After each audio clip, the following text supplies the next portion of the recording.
Stop right there. Everything you were ever taught about Cleopatra was a lie. Her name has echoed through 3,000 years of civilization. A woman who brought the entire Roman Empire to its knees, who made Julius Caesar wrapped around her finger, who made Mark Antony abandon his own country for her.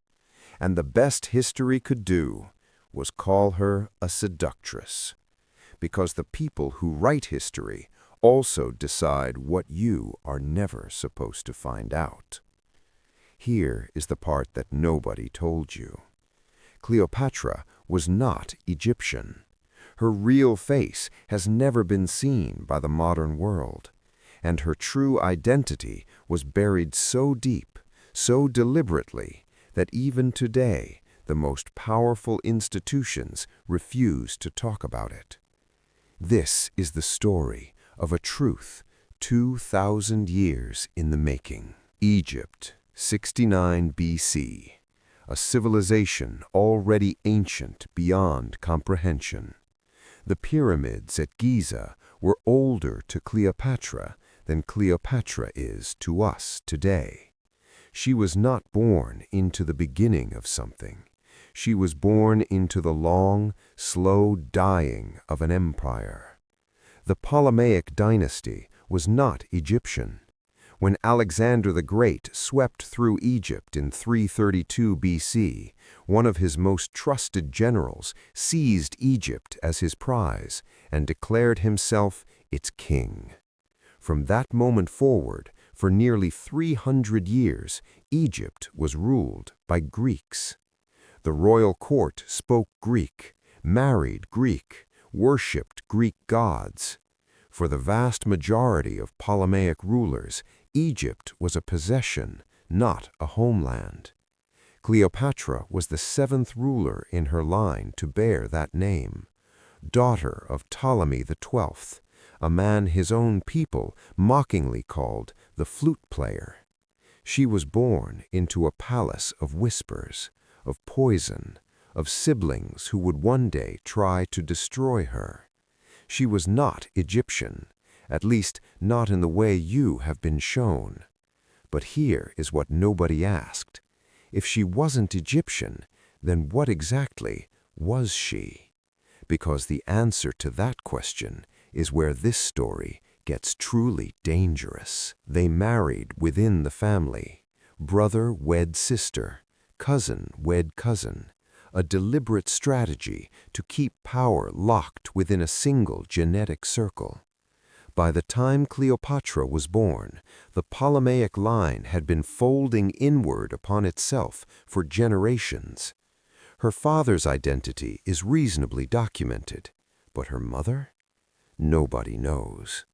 Ancient sources are incomplete, contradictory, maddeningly vague. What if Cleopatra's mother was not fully Greek? Roman propagandists had every reason to suppress it. In 2009, researchers examined a skeleton found in Ephesus, believed by some to be the remains of Arsinoe, Cleopatra's younger sister. The bone analysis suggested African heritage. The discovery was controversial, contested, quietly minimized by certain institutions, but it was never disproven. And if Arsinoe carried that heritage, then so, potentially, did Cleopatra. The truth may be buried in bones, and bones, unlike empires, do not lie. Close your eyes and picture Cleopatra.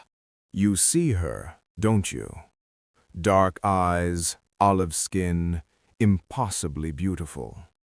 Perhaps you see Elizabeth Taylor in a golden headdress.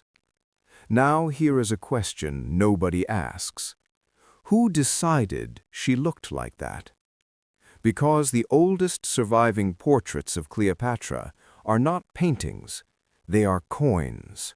Small, worn, ancient coins minted during her own reign.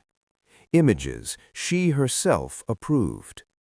and the face on those coins is nothing like what centuries of Western art decided she should look like. The nose is prominent, the features strong, severe. There is power in that face, raw, undeniable authority. But Hollywood beauty? No. Plutarch, writing a century after her death, noted something remarkable. Her beauty was not in itself incomparable. What was incomparable was her mind. She spoke 9 languages. 9. Egyptian, which no Ptolemaic ruler before her had ever bothered to learn, as well as Aramaic, Hebrew, Arabic, Ethiopian, and more. She did not need an interpreter. She was the interpreter. In a world where power lived in conversation, that was everything. So ask yourself, if this woman was this brilliant, this calculated, this extraordinary, why does the world only remember her body?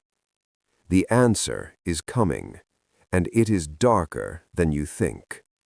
When Cleopatra died in 30 BC, the man who inherited the world was Octavian, soon to be Caesar Augustus, the first emperor of Rome. And Octavian had a very serious problem.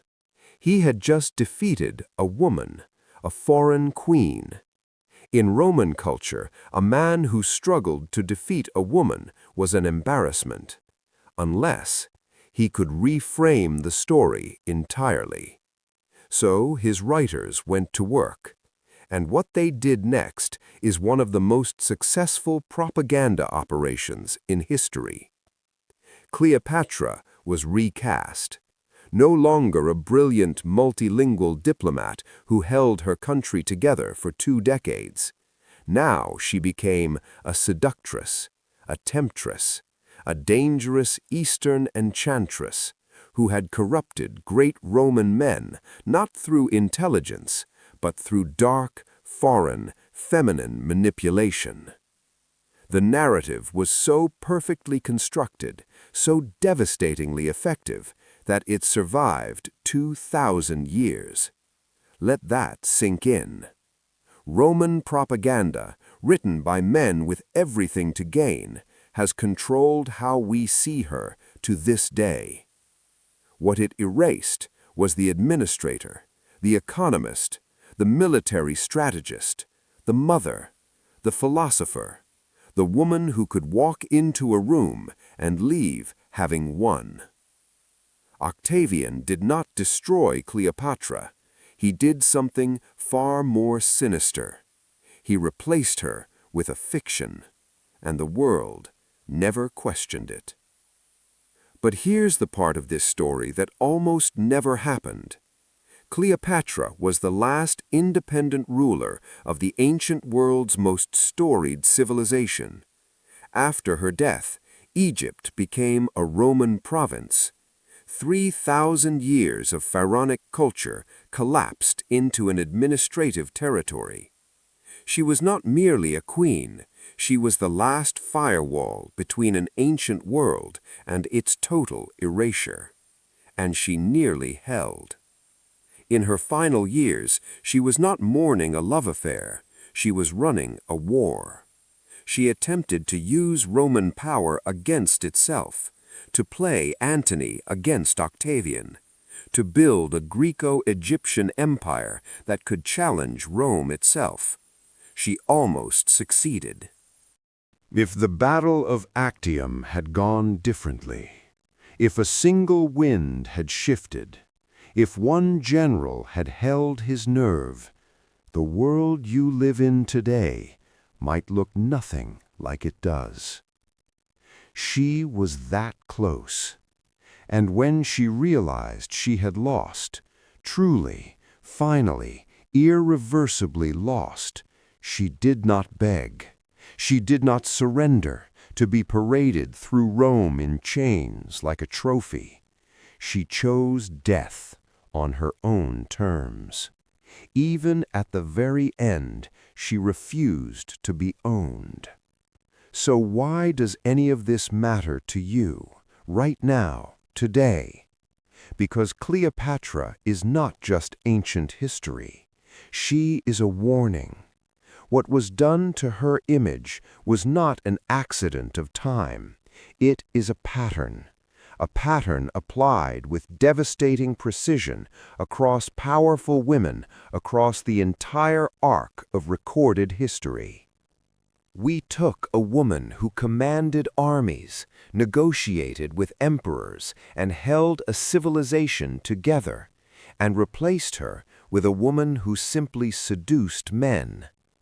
We took a ruler who spoke 9 languages and gave her a painted face and nothing else. And the most disturbing part? We believed it, all of us, for 2,000 years. So ask yourself this: if they could do this to Cleopatra, one of the most documented figures of the ancient world, what have they done to the ones we never even heard of? The battle over Cleopatra's identity is not a history debate. It is a mirror held up to the present, a question about who gets to be called brilliant, which civilizations are allowed to have produced greatness, and which are written out of the story. History is not a record of what happened. It is a record of what the powerful decided you should believe happened. We may never know her mother's name. We may never see her true face.